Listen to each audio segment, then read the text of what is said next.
নির্বাচন কমিশনের নিবন্ধন বাধ্যতামূলক।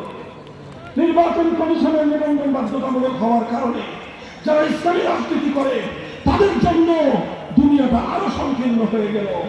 চাইলেও ইসলামের সব কথা এখন আর বলা যায় না। কত দুঃখজনক একটা পরিবেশে আমরা রয়েছি, জানি না আপনারা অনুভব করেন কিনা। এই যে হুজুর আছেন, আমাদের সকলের হৃদয়ে রক্তক্ষরণের একটা ইতিহাস। দুটো ঘটনা আমি বলি। এই যে দেখেন, বাংলাদেশে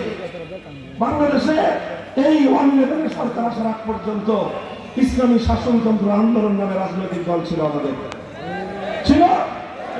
এই শাসনতন্ত্র আন্দোলন বাংলাদেশের শীর্ষ সকল ওলামায়ে কেরাম মিলে গঠন করেছিলেন। উদ্দেশ্য ছিল বাংলাদেশে কুফরি শাসনতন্ত্রকে উৎখাত করে ইসলামী শাসনতন্ত্র প্রতিষ্ঠা করা হবে। পর্যায়ক্রমে এটার নেতৃত্ব হযরত পীর সাহেব হুজুর চরমনাই রহমাতুল্লাহ আলাইহির হাতে এসেছে।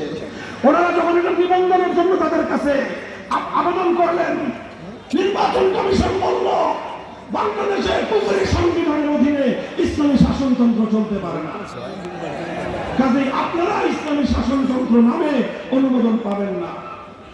এটা ইতিহাস, এটা চোখের বস্তুর ইতিহাস নয়, বুকে রক্ত পড়ার ইতিহাস। পর্যন্ত বাধ্য হয়ে ইসলামী শব্দ রেখে শাসনতন্ত্র শব্দ বাদ দিয়ে ওনাদেরকে নিবন্ধন দিতে হয়েছে। এটা আমাদের জন্য করুণ এক ইতিহাস। এই বাংলাদেশে শিরকের সামনে তাওহীদকে পদদলিত করবার এক ইতিহাস, কুফরের সামনে ইসলামকে বলি দেওয়ার এক ইতিহাস।